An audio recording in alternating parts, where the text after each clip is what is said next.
Right, so welcome to another episode of XS Video Box, and today we've got a very special guest. We're in a bit of a garage tour, so it's kind of going around to garages with unique cars, showcasing the best of what we have in this country, that being South Africa. And today we are with a friend of mine called Callum Orbell. He's got a bit of space here in Randburg. He works on these Nissan 300 ZXs, and I'm sure he's going to tell us a little bit about himself, a little bit about these cars, and let's dive right into it and not waste any time. Welcome to our XS Video Box. This is our YouTube channel, and we're trying to get more subscribers, so we're doing interesting things, you know, with interesting people. Okay. Yeah. So, Cal, you've been doing, and you've focused a lot of your kind of career in the latter part now on 300 ZX Nissans. I think I found this car like the most amazing car. I remember the first advert which came out was like the Ferrari Eater, you know. Yeah. And this car is unique. It's amazing. It's actually an amazing car. But I'm gonna hand it over to you. You take over. So tell us just a bit about them, what you're busy with, because I think of the 12 original cars in this country, you've seen all of them this year through your Cal's Cars garage. Yeah, just about. So yeah, my shop is Cal's Cars. Building mostly old JDM cars and a few others. Not intentionally specializing in 300 ZXs, but that's the way it worked out. Because of mine gets a lot of attention.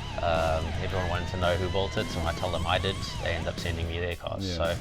So getting a bit of reputation for the 300 ZXs now. So yeah, they all come to me sooner or later. And yours is like concourse. This car is like, there's not a contaminant on this car. Yeah, pretty much built as a show car, with some good horsepower, nice street car, but it's a head turner, it's good fun. Awesome. Before we get to your collection, and specifically one of my favorite cars in the whole world, tell us about what you're busy with in this car.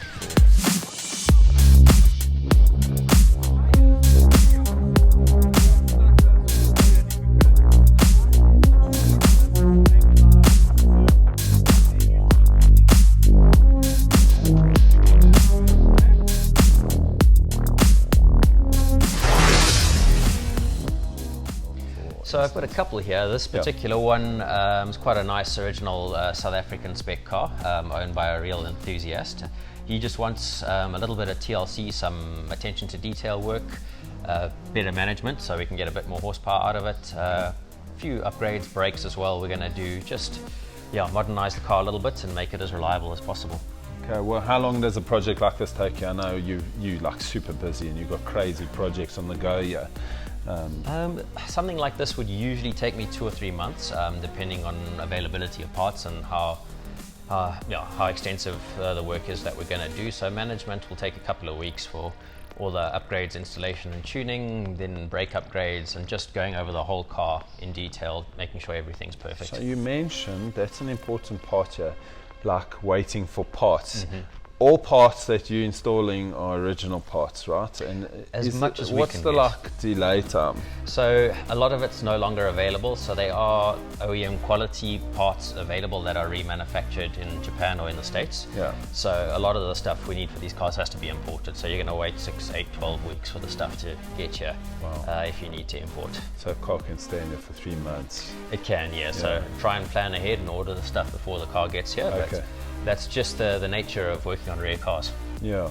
And also you don't really know what may be wrong with a car. It might be one specific part, but you have to obviously inspect the car. You can't just go on assumption. I Exactly. presume. That's pretty much exactly what happened with this red one behind me as we... Tell us more about this one as we do that.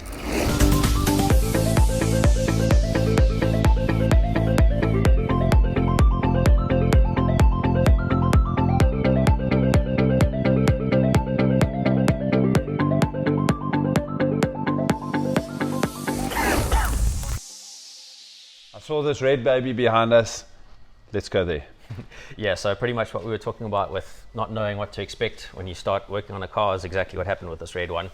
So it came in as a pretty decent car, but one of the turbo seals was leaking and we could hear a bit of a bearing knock. So we knew, pull the motor out, rebuild the motor. She's a big job. Well, pretty big job, but not the end of the world. But when we stripped the motor, we found a lot more worse with the car. We had to replace crankshafts. We had to redo everything basically. So new crankshaft, Forged pistons, we decided to upgrade the motor, so forged internals, bigger turbos, a lot of upgrades, breather mods, management, everything that goes with the car. So what was going to be a few months has turned into 6 months because we needed a lot more, and yeah, we're going much bigger with the project. Once the motor's done, the car's getting bigger brakes, better suspension, a few other interior mods, and eventually a respray as well. So going all out with this car. And then the color of the respray, are you going to keep this maroon, dark, rich red, or are you going into some other color? So we're going to keep it red. We'll pick the exact shade of red when it comes time. We'll probably go with something a little more interesting, maybe a bit of candy or pearl or something like that to make it really sparkle. And then you've actually cleaned up this motor now, so this is ready to be installed? So in a day or two it'll be going back in. Sure.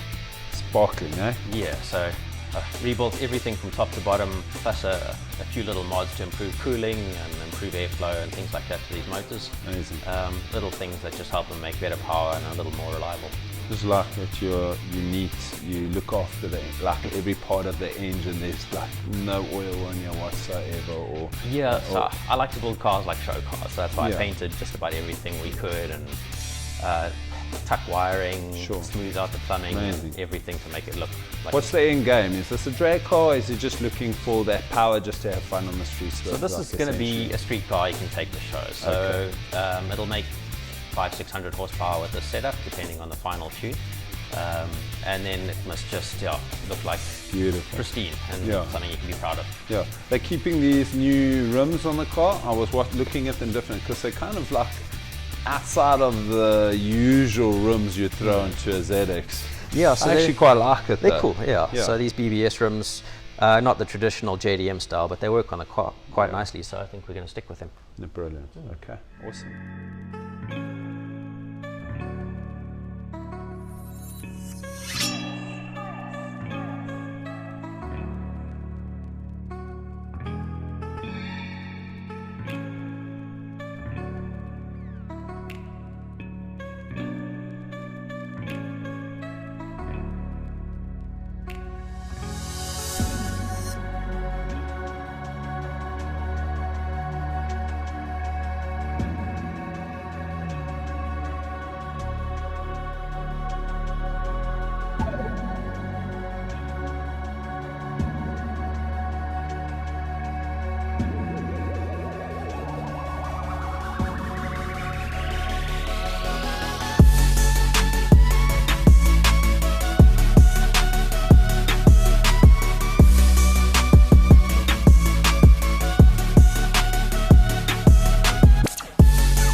again, this is like the ultimate for me, this Datsun. Yeah. This is where it all started for you, kind of. Was this one of your first cars that you made up? And It actually wasn't. Wasn't it? I actually Oh, had wow. the 300 ZX before this. okay, the red one, The red one. the one that's On over the- there. That one, yeah. That one, good. And then, yeah, got this a couple of years later. Yeah, but when they were still cheap, they've shot up in value the past few years, and it was rough when I got it though. It needed a lot of work, so had to redo all the body work, resprayed the car, a lot of mechanical work, brakes, bit of everything. And it's pristine. This car is just like insane. I love every part of this car. Like, what have you done? What are like some of the bigger changes you've made on this car? I know it's like you've just, I mean, I love the tire routing, I love the diffuser in the front. It's just so clean and so neat. So I didn't want to go too wild with this car, so mechanically it's still quite stock. The original, the motor's original, just tidied up and serviced and fixed all the issues with it. Suspension was one of the things that needed an upgrade, so arc suspension coilovers are a great upgrade on this. Yeah. Then brakes, and most of it's exterior actually, so this is a Jaguar F-Type colour I chose for the car. Nice grille in it, really pops in the Yeah. light.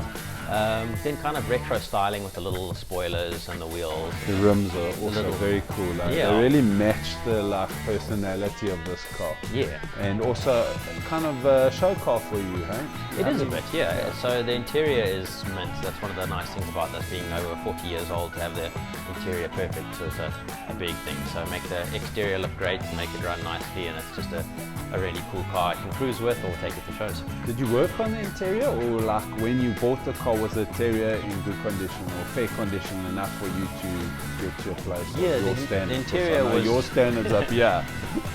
So the interior was in really good condition. I've only done a few little changes. Can I open to the door? Yeah, sure. So it Jeez, neat. does have covers on. Underneath the covers, all the upholstery is perfect. Just did a few little tweaks to the trim and the dashboard and a few little things like that to Very make cool. it look as good as I could. It's amazing when you open the car and you get that old car smell. Yeah. But it's actually a very unique smell to these stuff, the plastics. You know, Yeah, the plastics the give old off 80s that- vinyl. It's amazing, man. And this car is beautiful, eh? Daily drive? Half of the time, yeah. Yeah. It's so comfortable. I've made it nice and reliable now. It's Sure. nice aircon, so yeah, almost all the time driving it daily. Yeah. Beautiful.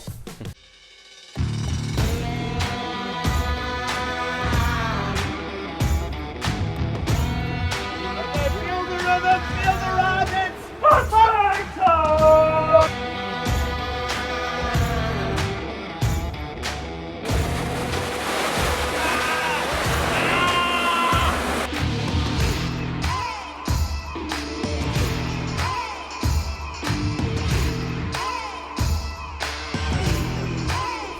I'm not touching!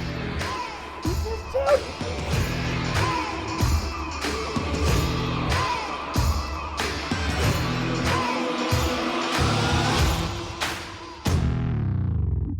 Cal, just a car like this, what's the value of this car when you bought it, and what is the value now? You know, after you've restored it and done the changes and necessary upgrades. So I picked this one up for 60 grand. That was about 3-4 years Wow. ago. Which is, yeah, it was a That's a pretty steal, hey? look, that's what they were going for then. Yeah. But they just getting to that age now where they're really appreciating well. It's been valued at 150 now. So that's after the work I've done to it, plus appreciation. So these 80s, 90s JD Young cars are shooting up in value, some more than others. But yeah, restoring them is really worthwhile now because they're just Also growing the in value. ability of these cars is not just like local, you know, this thing can go anywhere in the world essentially for what it's worth. Absolutely, You know. yeah. So I know there are a couple in Japan, I've seen one or two in the US, Europe there must be, but there can't be thousands of these left on the roads. No. Essentially they must be scrap metal by now. Yeah, exactly. These, especially these 280s, there are not many locally on the roads. Yeah, for a stage they were so cheap. Guys butchered them, made race cars out of them, and drove them hard until they died. And they weren't worth anything then. Now that they're becoming collectible, they are worth something. But now there's just very few of them left. That's sad when you butchered them, race cars, because something like this is almost historic, part of the history of Datsun, Nissan, and its progression into the modern models we're getting on the roads today. So yeah, I mean it's all part of the heritage, so it's nice to look after that. We need to make a trip to Waterville to go see Freek's collection in that heritage museum. Absolutely. So I think he's got a few beauts there. Yeah, I've actually built cars that he sold to other collectors, and they've brought them to me. So I've worked on some of his collection after he's moved that off. So it's nice to know the whole history of the cars and previous owners and previous enthusiasts that have had them. So yeah. Brilliant. So how do people get hold of you? Social media, contacts? How do we get hold of Cal? Is there Cal's Cars Facebook page? So Instagram's usually the best one. That's where I post up everything I'm doing.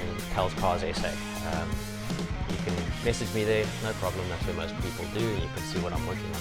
So hit Cal up on the gram, and if you want to come visit him and maybe pick his brain and see what he's doing outside of these Nissans and Datsuns, pop into Randburg. You see it. Cool. Thank you. Out to the people. Alright, so stay tuned. Jim and I are off to the raceway now, where we take the Datsun's kind of evolution car, the 350Z, through its paces, and we're going to try 360 degree spin competition. Let's see where that goes and how that looks after we've just visited with Cal. We had Excess Drift. It's been an amazing drift school day, but Jim and I had a challenge on. At the end of today, we'd see who can do the best 360 in the drift school car. So these are underpowered. They're just V6 3.5 litre machines. So not like our 6 litre V8s, which is a lot easier. This is going to be a real challenge. Yeah. Anyway, let's get to it and see what the outcome is. And the amazing thing is, I think it's going to be harder than we think. I think on the skid pan it's going to be a lot harder than we think. Cool.